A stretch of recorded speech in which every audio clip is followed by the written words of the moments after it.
الله وبركاته. الحمد لله. الحمد لله نحمده ونستعينه ونستغفره ونؤمن به ونتوكل عليه ونعوذ بالله من شرور أنفسنا ومن سيئات أعمالنا من يهده الله فلا مضل له ومن يضلله فلا هادي له ونشهد أن لا إله إلا الله وحده لا شريك له أرسله بالحق بشيرا ونذيرا وداعيا إلى الله بإذنه وسراجا منيرا وقال تعالى ألهاكم التكاثر حتى زرتم المقابر في القرآن المجيد وفي فرقانه الحميد وقال رسول الله صلى الله عليه وسلم أفضل العبادة تلاوة القرآن إن الله وملائكته يصلون على النبي يا أيها الذين آمنوا صلوا عليه وسلموا تسليما اللهم صل على مولانا محمد وعلى آل سيدنا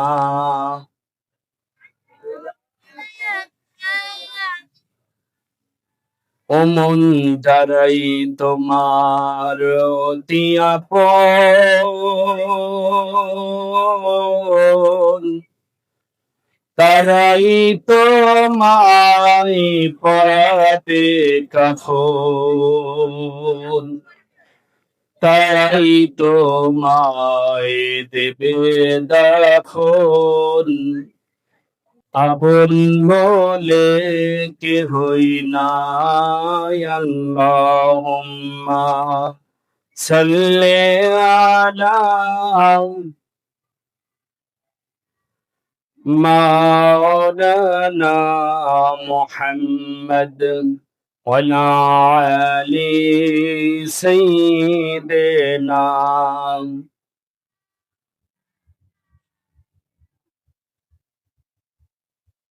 আলহামদুলিল্লাহ দরিকান্দি সারোয়ার হোসেন হাফিজিয়া আইডিয়াল মাদ্রাসা ও এতিমখানার হাফেজ ছাত্রদের দফতরবন্দি উপলক্ষে বাৎসরিক ওয়াজ ও দোয়ার মাহফিলের আজকের এই সমাপনী দিবসের সম্মানিত সুযোগ্য সভাপতি দিগার উলামায়ে কেরাম, সামনে উপবিষ্ট দিনী বন্ধুগণ, বাবার বয়সী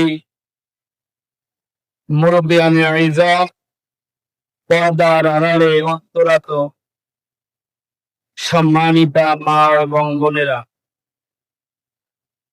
আমি আবারও দোয়ার জন্য আপনাদেরকে সালাম দিচ্ছি। আসসালামু আলাইকুম ওয়া রাহমাতুল্লাহ।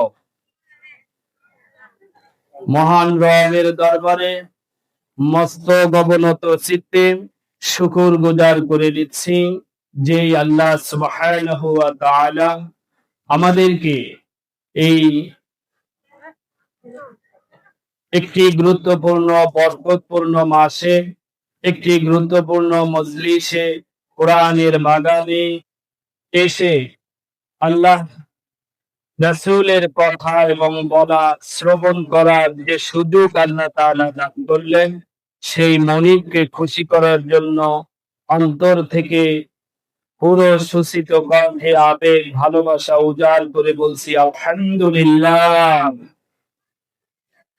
লাখ সালাম দরুদ শান্তি বর্ষিত হোক আপনার আমার নবী দো জাহানের বাদশা সৈয়দুল মুরসালিন জনাবে মুহাম্মদুর রাসূলুল্লাহ, সকলেই পড়ি সাল্লাল্লাহু আলাইহি ওয়াসাল্লাম। সম্মানিত প্রিয় এলাকাবাসী, আমি আপনাদেরকে উদারত আহ্বান জানাবো, এই ওয়াজ মাহফিলের পাশে ওয়াজ মাহফিল শুধু যেই সুন্দর ব্যবস্থাপনা থাকা সত্ত্বেও ভিতরে মানুষ না থেকে বাজার, চার হোটেলে আশপাশে যে দোকান অবস্থান করতেছে, এখানে সবাই অবস্থান করতেছে। সুতরাং আমি অনুরোধ করবো আপনারা রাস্তায় না থেকে মাহফিলের দিকে চলে আসুন। দ্বিতীয় কথা হচ্ছে, অত্র মাদ্রাসার সকল ছাত্র ভাইদেরকে অনুরোধ করব, তোমরা মেহেরবানি করে যার যার জায়গা নিয়ে প্যান্ডেলে এসে অবস্থান করো। আল্লাহ রাব্বুল আলামিন, আমি আজকে এই অল্প সময়ের মধ্যে দু একটি আমরা কথা বলবো। কোরআনে কারিমের আল্লাহ রাব্বুল আলামিন 114টি সূরার মধ্য থেকে সূরা তাকাসুরের 2টি আয়াত আমি তেলাওয়াত করেছি। এই সূরাটির পরিচয় হচ্ছে, সূরাটিতে 120টি অক্ষর রয়েছে, 28টি শব্দ রয়েছে, 8টি আয়াত রয়েছে। এই সূরাটি আয়াতের প্রথম শব্দ থেকে এই সূরাটির নামকরণ করা হয়েছে। মুফাসসিরিন কিরাম এই সূরাটি অনেক মুফাসসিরিন কিরাম বলেছেন সূরাটি মাক্কি, আবার অনেকেই বলেছেন সূরাটি মাদিনা। নাজিলের সময়কাল, প্রেক্ষাপট, পটভূমি আমরা যদি একটু নজর করি, এই সূরাটিতে 2টি গোত্রকে, বনু হারেস এবং বনু হারেসা, এই 2টি গোত্রের বাক বিতণ্ড, অহংকার, গর্বের কথা এই সূরা, তারা গর্ব করত, অহংকার করত। এক পর্যায়ে অহংকার করতে করতে, গর্ব করতে করতে কবর পর্যন্ত গিয়ে তারা তাদের সেই সমস্ত পূর্বপুরুষের কথা অহংকারের সাথে, দাম্ভিকতার সাথে উচ্চারণ করত। তাদের প্রতি উত্তরে কথার কথোপকথনে আল্লাহ তাআলা এই সূরাটি নাজিল করেন। এই সূরাটির বিষয়বস্তু হচ্ছে, 2টি বিষয় আলোচনা করা হয়েছে সূরাটিতে। একটি বিষয়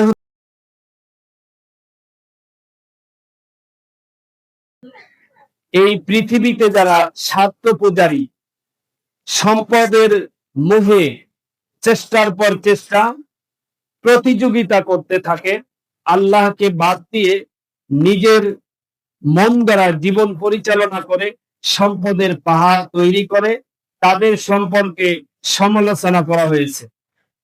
তাদের এই কুকর্মকে সংকেত দিয়ে শাসন এবং ভয় ভীতি আলোচনা করা হয়েছে সূরাটিতে।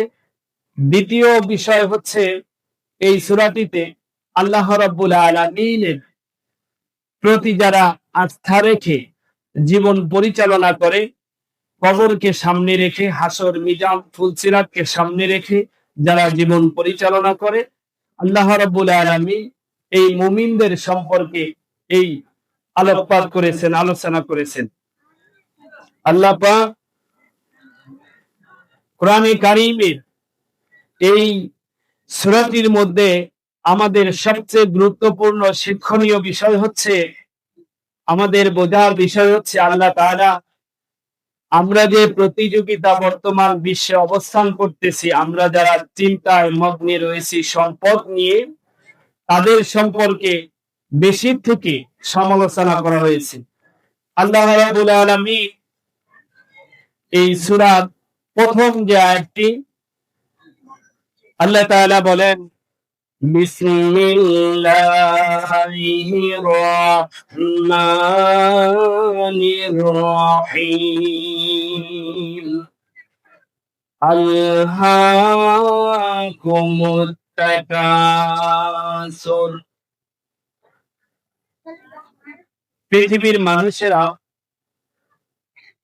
প্রতিযোগিতা করছে, মানুষগুলো সম্পদের প্রাচুর বাড়ানোর জন্য, প্রাচুর্য বৃদ্ধি করার জন্য একের পর এক প্রতিযোগিতা করে যাচ্ছে। এই প্রতিযোগিতা কিরকম? সম্পদ আল্লাহ তাআলা, আমরা সকলেই জানি যে পৃথিবী আসমান জমিনের সকল কিছুর মালিক হচ্ছেন আল্লাহ। এই কথা জানা সত্ত্বেও আমরা সমস্ত সম্পদ বলে থাকি এগুলো আমার, এটা আমার, ওই বাড়ি আমার, ওই গাড়ি আমার। একটি সম্পদ আমি করেছি, আরেকটি সম্পদ করার জন্য যে পরিমাণ চেষ্টা করি, ওর 3 ভাগের 1 ভাগ পরিমাণ আল্লাহর ইবাদত করার জন্য আমরা চেষ্টা করি না। আল্লাহ তাআলা বলেন যে দুর্ভাগ্য মানুষ, যে কবর তার সামনে অপেক্ষা করতেছে, চক্ষু বন্ধ করলে সবকিছু ছেড়ে আমাকে পৃথিবী থেকে চলে যেতে হবে। আজ আমি এই কথা জানার পরেও আমি মনে করতেছি যে আমি মনে হয় চিরদিন অনন্তকাল বেঁচে থাকবো।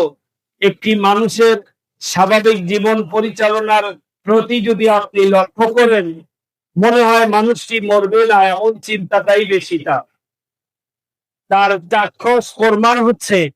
এখানে মাগরিবের নামাজের পর থেকে কোরআন এবং হাদিসের আলোচনা হচ্ছে। আমরা দোকানে এসে বাজার ঘাট প্রতিদিন করি, এরপরেও আমরা দোকানে এসে আড্ডা দিচ্ছি। এই দোকানে আড্ডা দেওয়ার অর্থ হচ্ছে আমি আল্লাহকে মনে মনে মুখে মুখে বলি আল্লাহ মানি, কিন্তু অন্তর দিয়ে নয়। এজন্য আমি আপনাদেরকে অনুরোধ করব, আপনারা আপনাদের নিজেদের যে কাজকর্ম প্রতিদিন সেরে যেভাবে আপনারা প্রস্তুত নেন, ওই একই প্রস্তুত নিয়ে আপনারা এসেছেন, কিন্তু এখন পর্যন্ত মাহফিলে আসতে পারেন নাই। আমরা আল্লাহর কাছে দোয়া করি, যেই রব আমাদেরকে সুস্থ রেখেছেন, ওই রবের নাকে যেন পূর্ণাঙ্গ সারা দিয়ে মাহফিল পর্যন্ত আল্লাহ যেন সকলকে আনান, সেই দোয়া আমরা সকলে আল্লাহর দরবারে করি। প্রতিযোগিতা হবে এই পৃথিবীতে সম্পদের পাহাড় বানানোর জন্য প্রতিযোগিতা নয়, আমাদের প্রতিযোগিতা হবে আল্লাহকে রাজি খুশি করার জন্য। আমরা যে প্রতিযোগিতা করব, এটি হচ্ছে সবচেয়ে বড় প্রতিযোগিতা, এটি হচ্ছে সবচেয়ে বড় চেষ্টা। কিন্তু আমরা আল্লাহকে বাদ দিয়ে পৃথিবীকে যেইভাবে ভালোবেসে যাচ্ছি, এই পৃথিবী নামক বস্তু আমার আপনার সামন থেকে যেদিন চলে যাবে, অবশ্যই আমরা সকলেই ক্ষতির মধ্যে নিমজ্জিত হব। এজন্যই আল্লাহ রাব্বুল আলামিন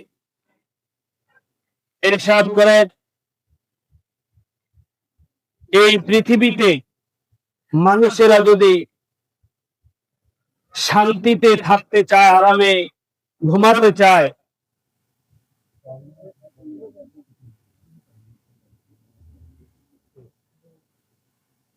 শেষ হচ্ছে না বললেন, আল্লাহ রাব্বুল আলামিন আমাদের যে উদ্দেশ্যে আল্লাহ তাআলা সৃষ্টি করেছেন, এই পৃথিবীতে আমি আপনি চিরদিন কেউই থাকবো না, এটা যেমন চির মহা সত্য। এই চির মহা সত্যকে আমরা সামনে রেখে যদি জীবন পরিচালনা করি, তাহলে আমরা একটি সুন্দর জীবন, সুন্দর একটি সমাজ, সুন্দর একটি রাষ্ট্র, সুন্দর একটি পৃথিবী আমরা সকলের জন্য উপহার দিতে পারবো। আর যদি তা না হয়, তাহলে আমাদের যেই চিন্তা, যেই চেতনা, এটা যদি আমাদের থাকে যে সব কিছু আমার, এই সব কিছু আমার, এই ফিকির, এই চিন্তা আমাদের মন থেকে আমি পৃথিবীতে যা কিছু করব একমাত্র আল্লাহকে রাজি খুশি করার জন্যই করব। আল্লাহ রাব্বুল আলামিন বলেন, ইয়া আইয়ুহান নাসু উবুদু রাব্বাকুমুল্লাযী খালাকাকুম والذين من قبلكم لعلكم تتقون। হে পৃথিবীর মানব মণ্ডলীরা, আমি তোমাদেরকে এবং তোমাদের পূর্বপুরুষদেরকে সৃষ্টি করেছি একমাত্র আমার ইবাদতের জন্য, আমার গোলামীর জন্য। যদি তোমরা পৃথিবীতে গিয়ে আমার ইবাদত করতে পারো, তাহলে তোমরা আশা করা যায় সফলতা লাভ করবে। আল্লাহ রাব্বুল আলামিন আমাদের সৃষ্টি করেছেন একমাত্র তার ইবাদতের জন্য, কিন্তু আমরা পৃথিবীতে এসে আমার ছেলে মেয়েকে প্রতিষ্ঠিত করব, আমি নিজে প্রতিষ্ঠিত হব, এই ফিকির করতে করতে মৃত্যু সামনে এসে যখন আসলো, তখন কবরের মাটি দিয়ে আমার পেট ভরলো, কিন্তু বাকি কোনো কাজই সমাপ্ত করতে পারলাম না। সম্মানিত উপস্থিতি, আমি আপনাদেরকে উদারত আহ্বান জানাবো, মহান রব আমাদেরকে যে জ্ঞান, যেই বুদ্ধি, যে আকল দান করেছেন, এটা সম্পদ বৃদ্ধির প্রতিযোগিতা নয়, বরং আল্লাহকে রাজি খুশি করার জন্য যেভাবে দুনিয়ায় চললে আমরা শ্রেষ্ঠ মানুষ হতে পারবো, আল্লাহর কাছে আমরা সাহায্য চাই।